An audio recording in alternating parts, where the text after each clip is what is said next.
आप लोगों ने हमेशा ये सुना होगा कि मैदा और मैदे से बनी हुई चीज़ें अच्छी नहीं होती, अनहेल्दी फूड उनको कंसिडर किया जाता है। लेकिन क्यों मैदे को अनहेल्दी फूड क्यों कहा जाता है, कभी आपने सोचा है? तो आज मैं आप लोगों को बताती हूँ कि मैदा असल में है क्या।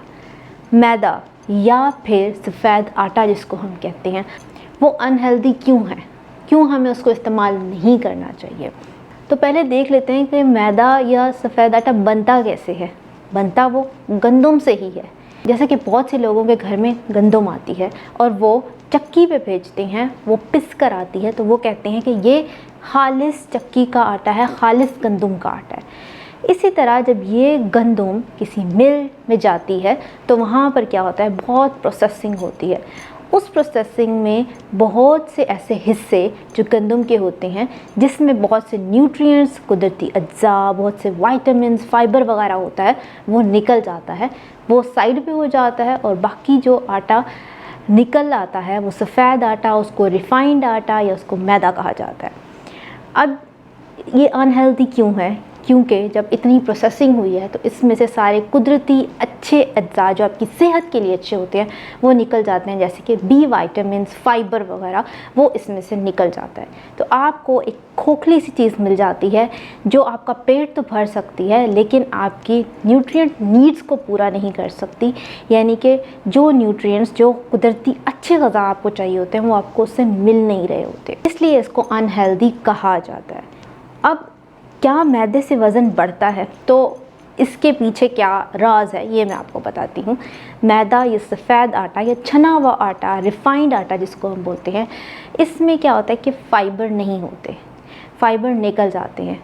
तो जब आप इस आटे की रोटी बनाकर खाते हैं या इस आटे से बनी हुई कोई भी चीज़ खाते हैं तो आपको फ़ाइबर नहीं मिल रहा होता। जब फ़ाइबर नहीं मिल रहा तो वो चीज़ जल्दी हज़म हो जाएगी। जिस चीज़ में फ़ाइबर ज़्यादा होगा वो देर से हज़म होगी। जो रिफ़ाइंड आटे की चीज़ें आप खाएंगे उससे क्या होगा कि वो जल्दी हज़म हो जाएगी, क्योंकि उसमें ज़्यादा फ़ाइबर्स नहीं है तो वो आपको बहुत देर तक फुल नहीं फ़ील करवा सकता। जिसकी वजह से क्या होगा कि आपको जल्दी भूख लगेगी। जब आपको जल्दी भूख लगेगी तो आप कुछ ना कुछ खाते रहेंगे, जब भूख लगेगी कुछ ना कुछ खाएंगे। इससे क्या होगा कि आपकी कैलोरिक इनटेक ज़्यादा हो जाएगी, आप ज़रूरत से ज़्यादा खा लेंगे। और जब आप ज़रूरत से ज़्यादा खा लेंगे तो ऑटोमेटिकली क्या होगा कि वज़न बढ़ेगा। तो ये रीज़न है, ये साइंस है वज़न बढ़ने की मैदे की बनी हुई चीज़ों से या मैदे से। इसके अंदर कोई ऐसी चीज़ नहीं है कि आप ये कहें कि इस चीज़ को हम खाएंगे तो हमारा वज़न बढ़ जाएगा, बल्कि इस तरीके से वज़न बढ़ता है क्योंकि उसके अंदर फ़ाइबर नहीं। अनहेल्दी इसलिए है क्योंकि इसमें से सारे अच्छे अज्जा निकल जाते हैं और आपको एक खोखली सी चीज़ मिल जाती है जो आपका पेट भरती है।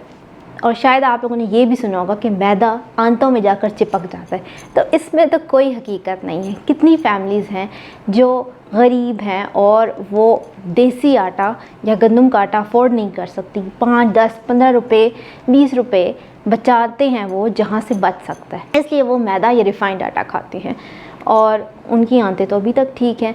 तो ये आंतों में जाके बिल्कुल नहीं चिपकता, ऐसा कुछ नहीं होता।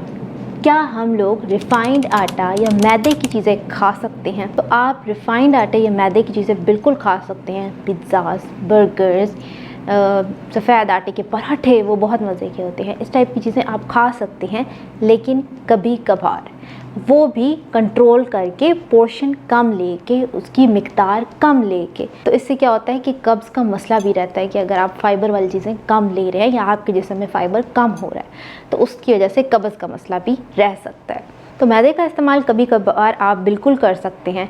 उम्मीद है कि आपको समझ आई होगी कि मैदे को बुरा क्यों बोला जाता है और इतना बदनाम क्यों है, लेकिन यह आंतों में जाके चिपकता तो बिल्कुल भी नहीं है। हाँ, आप घर पे कभी कभी पिज़्ज़ा बना सकते हैं। मैं एक न्यूट्रिशनिस्ट हूँ, लेकिन फिर भी मैं अपने घर पर, बाहर से भी हम खाते हैं बर्गर्स, पिज़्ज़ास वगैरह, और घर पर मैं अक्सर बना लेती होती हूँ। और कभी कभार हम लोग वाइट आटे के पराठे भी बना लेते हैं, लेकिन वो रोज़ाना नहीं होता, वो कभी कभी होता है वीकेंड्स वगैरह पे। सो आप भी इस तरह से कभी कभी इसका इस्तेमाल कर सकते हैं। तो इसमें कोई बड़ा इशू नहीं है कि ये बहुत ज़्यादा कोई आपको बीमारियाँ लगा देगा। तो उम्मीद है कि आपकी कन्फ्यूजन्स दूर हुई होंगी। अगर दूर हुई हैं तो लाइक, सब्सक्राइब, शेयर करना मत भूलिएगा। अच्छा सा कमेंट भी कीजिएगा। Thank you so much. Allah हाफ़िज़।